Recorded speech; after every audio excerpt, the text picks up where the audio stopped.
Come, come, whoever you are. We are all and each of us welcome here. Your age, your size, the color of your eyes, the color of your hair or of your skin, all of you, inside and out, is welcome here.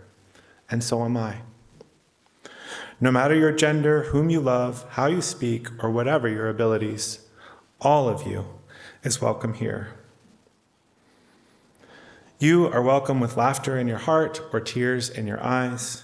Whether you believe in God all of the time, some of the time, or none of the time, you are welcome here, no exceptions. Once I was a stranger and I found a deep welcome here. My heart was glad. Each Sunday now, it is renewed again and again. Together, we are a community of open minds, loving hearts, and willing hands. Good morning. Welcome to South Valley Unitarian Universalist Society. My name is Cortney Bouldin. My pronouns are he and him.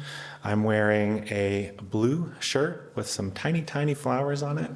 I'm a tall, fair-skinned person with a beard and short hair. And it is my privilege to serve as the worship leader for this morning's service. Our beloved Reverend Laura is enjoying her sabbatical and will be back with us later in the fall. We are excited to have Bob Speiser with us as our guest speaker for this morning's service. I have one announcement. So we are going to have summertime religious exploration. Today is not that day. Today is an intergen service.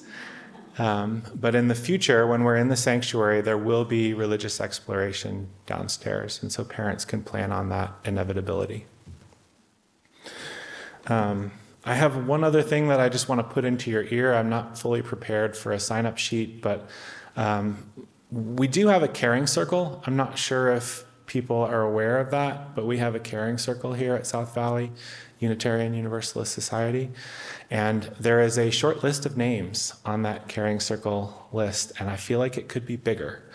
So if you're interested in joining the caring circle and providing meals for people that are in need, please reach out to me and I can get you set up with contact information for that. Now, before we share the warmth of the community, let's turn and wave to our friends at home. You're with us. We see you. Now let us take a moment to fully arrive and welcome one another with joy.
I have a few words that I'd like to read before we move to the lighting of the chalice, so if you'd like to sit, you may.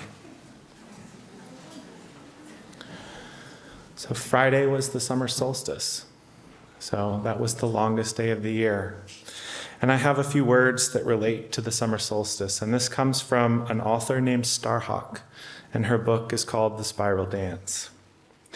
This is the time of the rose, blossom and thorn, fragrance and blood.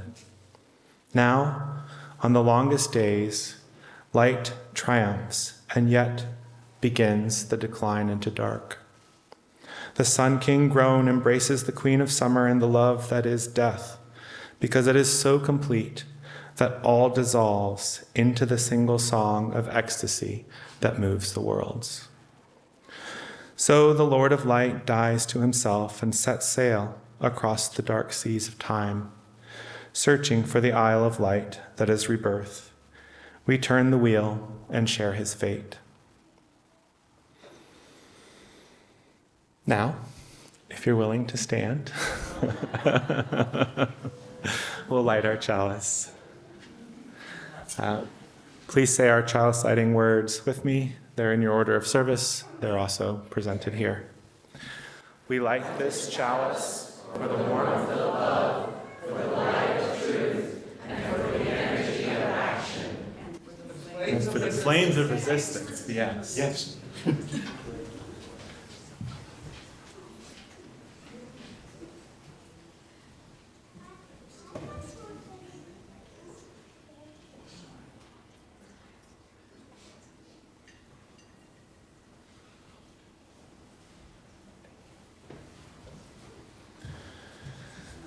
And I know it's a little late in June, but we're going to do a birthday blessing. So if you don't have a birthday in June, you may sit down. If you do have a birthday in June, please come forward. And so before you sit down, I also have a blessing for you. May this coming year open your mind to new possibilities, discoveries, and dreams. May your heart be joyful and free. May your spirit be moved to deeper wisdom. When adventure beckons, may your courage rise. When sorrow arrives, may friends surround you. And may compassion for self and others grow ever more rooted in loving kindness, such that your life proves this essential truth, that with love, all things are possible. May this blessing find you when you need it the most. This world is better because you are here, better because you are in it, and we are so glad you are here. That's an important distinction. Thank you very much, June birthdays.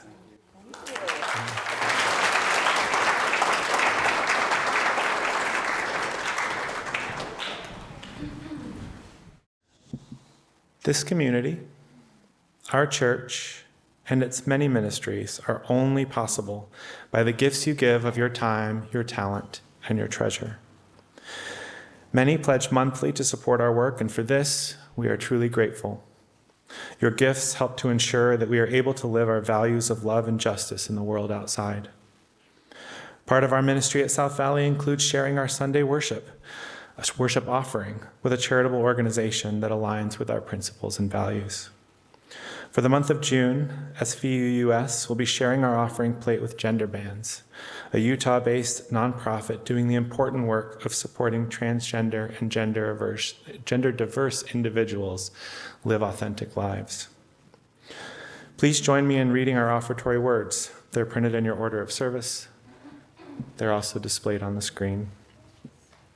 We are this church. We are his hands, his heart, his voice.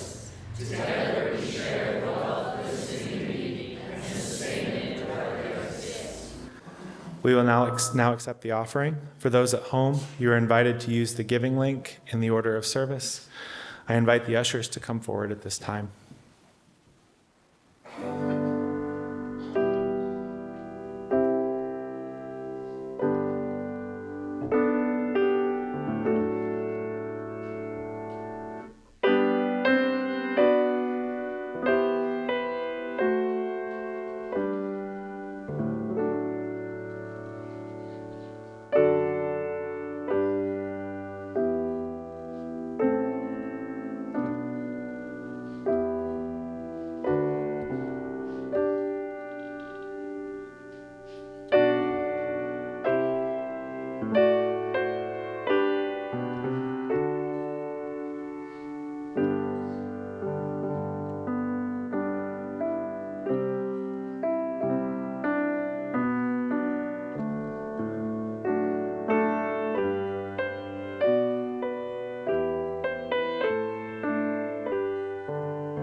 For all we have received and all we have found the courage to give, may we be truly thankful. May these gifts be a blessing to South Valley and to Genderbands.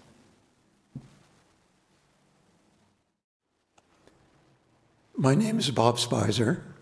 I'm a tall, pale-skinned person. I'm wearing a faded canvas shirt, and my pronouns are he and him. Good poets take our challenges head on. This morning, I think especially of Gary Snyder. In 1957, I was 14. In a bookshop downhill from my school, I picked a journal off a rack, opened to a random page, and read The Berry Feast, a poem by Gary Snyder. Entranced, I bought the journal. Evergreen Review, number 2, San Francisco Scene. I've read Gary ever since, and finally in the 90s, came to meet him. On the San Juan Ridge in the Sierra foothills, Gary and his wife began to homestead over 50 years ago. With a group of friends, they cleared some land and built a simple house. They raised 2 children there. Now, still there, he's 95. I'd like to share 2 of his poems. The first touches the forest that includes his house. Among. Few Douglas fir grow in these pine woods. One fir is there among south-facing ponderosa pine. Every fall, a lot of little seedlings sprout around it. Every summer, during long, dry drought, they die. Once every 40 years or so, a rain comes in July. 2 summers back it did that. The Doug fir seedlings lived that year. The next year was dry. A few fir made it through. This year, with roots down deep, 2 live. A Douglas fir will be among these pines.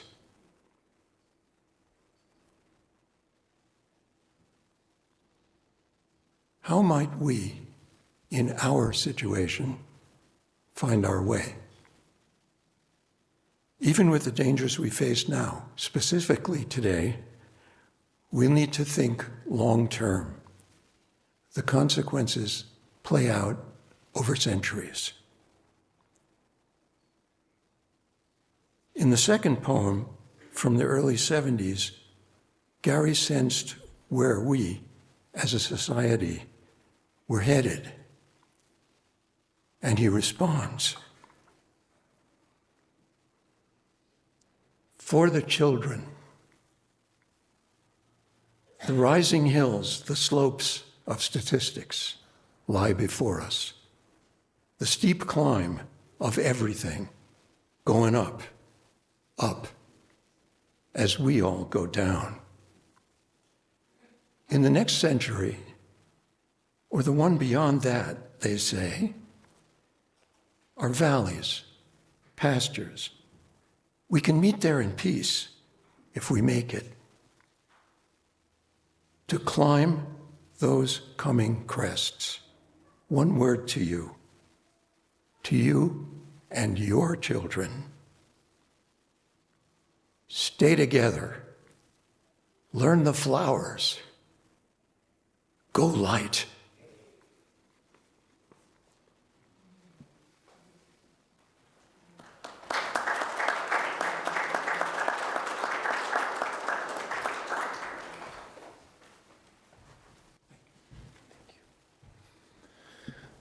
Thank you, Bob.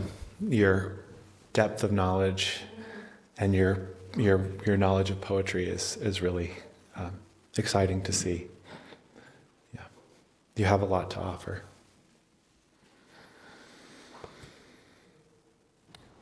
The summer is a time for flowers. Winter will come again. Hot days must be lived fully because the moment must be savored. The day must be seized.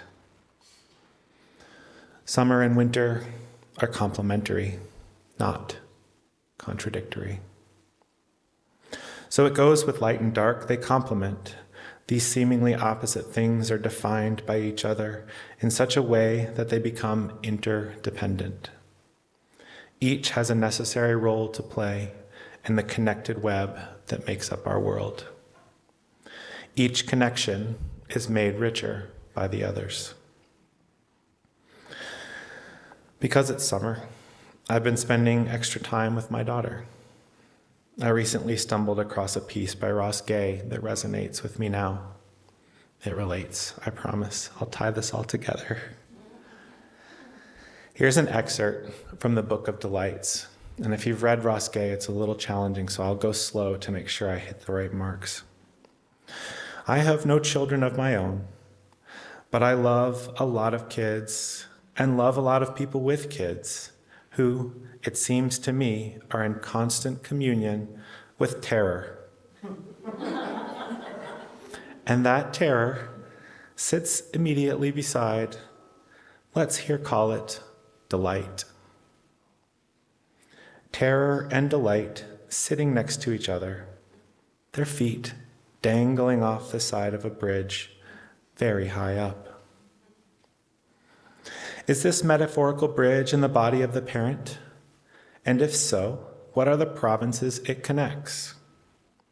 Or is it connecting the towns of terror and delight, which might make the dangling legs very high up belong to the mayors of terror and delight, both of whom look, I'm afraid to say, exactly like your child? What a succinct description of life as a parent. Terror and delight, seemingly opposite ideas that amplify each other. It is absolutely terrifying to watch a child try something new and know that they might be hurt or scarred. And also to know that they need to do it anyway, despite or perhaps because of emotions that I have on the subject. This world can be a turbulent place, and children must one day inherit it fully, scars and all. On the other hand, in the presence of an engaged child, things that would be mundane after decades on this earth become a delight. Marveling at a 400-foot-tall, mature Douglas fir, sitting together and naming flowers, then looking to the sky to identify objects in the clouds. Each terror, each delight is amplified by those that have come before. I'm going to take a stretch here and say that we don't need to stop at parenthood. These days, it seems like caring deeply for anyone or anything causes a person to confront both terror and delight.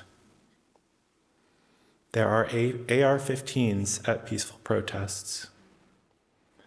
And also, there are ice cream cones in the shade of the backyard.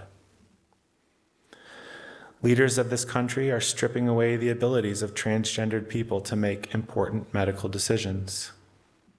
And also, there are soccer games in the park. People are being deported without due process. And also, there are camping trips in the mountains. The conflict in the Middle East is escalating at a pace that I can't even keep up with it. And also, it is a delight to see all your faces here. I don't know what to do with these things, except hold them. Things are not okay. And they're not all bad either. Terror and delight abound. On summer solstice, it seems good to remember that there is no controlling it. Our role is to witness, and if we've forgotten, to remember that we are small in a very large system. Fixing the problems of the outside world sometimes seems like controlling the weather. But I can tell you what I do with my child. I sit with her while she experiences life's ups and downs. I feel terror and delight as she tries new things. I hold it all. That is the work of giving care. And it might be the most important job there is. It's simple and it's complicated all at the same time. We care for each other by holding the joy and the sorrow. We witness. We feel terror and delight together, in solidarity and in community.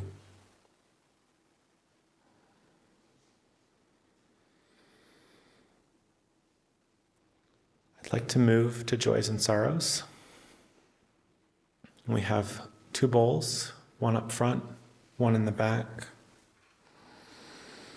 All gathered here are invited to participate in the ritual of joys and sorrows. Those who are in the virtual community are invited to use the chat box in the Zoom space to share your joys and sorrows. For those gathered here, please approach the altar. Again, there's one at the back and one at the front, and place a stone in the water. You're welcome to pause, contemplate the stone before you place it. And when you do place it, we invite you to imagine the ripples as the stone displaces water. Think about what consequences might emerge from this small action. You're invited to practice this ritual in silence. And if you need a hug, I'm available.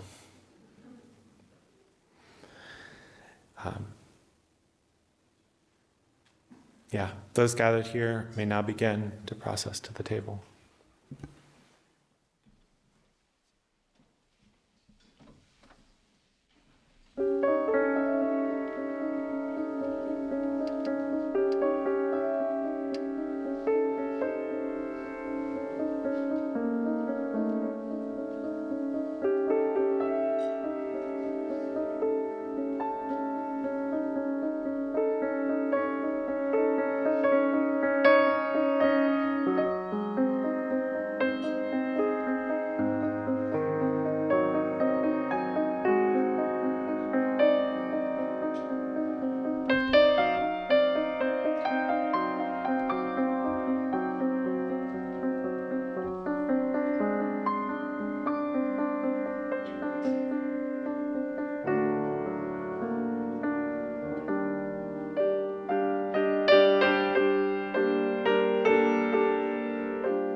To close the ritual, we'll place 2 stones, one for our online community,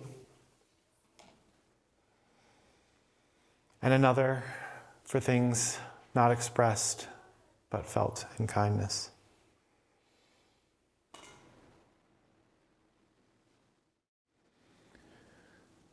I only read you part of Starhawk's quote. The end of that quote is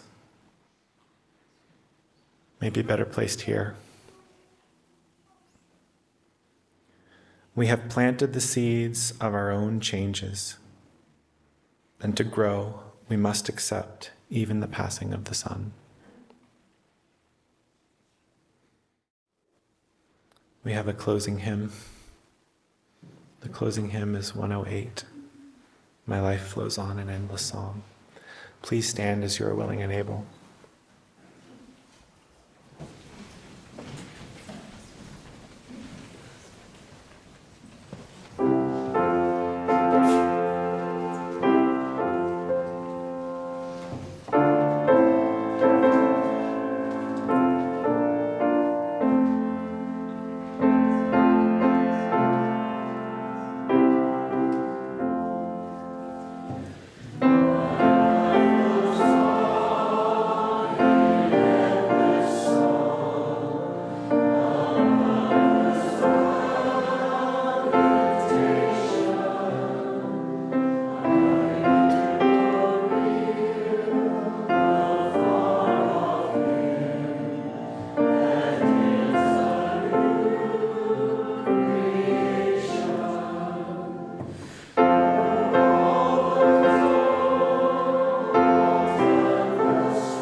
Please remain standing as we extinguish our chalice. The chalice lighting words are in the order of service and on the screen. We extinguish the chalice, but not the warmth of love, the light of truth, or the energy of action. We hold each other in our hearts until we meet again.